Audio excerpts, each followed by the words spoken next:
It has been more than a year since Grover Beach's first cannabis business opened up. Today, there are 10, and the city is planning to accommodate even more. KSBY's Megan Healy found out how the city is spending your cannabis tax dollars. She joins us now live in Grover Beach to break down the budget. Megan?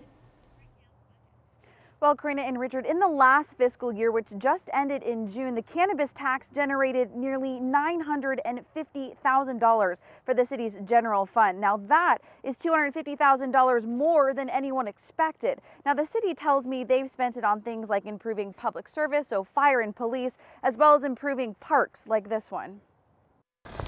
Crossing Grand a lot, there are some sidewalks, but they're not very lit up. So there's been a few times we've had accidents of people crossing the street still as I'm like halfway through the intersection. Grover Beach resident Deanna Hersey likes to take the long way around the city by walking, but she says there's a need for more sidewalks and crossing signals. I'd love to see the city lit up more. It'd make it feel safer walking around by myself, but as well to be seen by cars and tourists. The Grover Beach city manager says city council members will look at using money from a cannabis tax to improve things like pedestrian safety, parks, and public service. Council is also looking at paying down our pension liability costs so that we can pay more money on these costs and be able to pay off these. Bronson says the cannabis tax now makes up 10% of the city's general fund, but city leaders say they won't be going on a shopping spree. That's a revenue stream that did not exist a year ago. So we're trying to be very cautious and selective in how we use those dollars to make sure we don't overextend ourselves.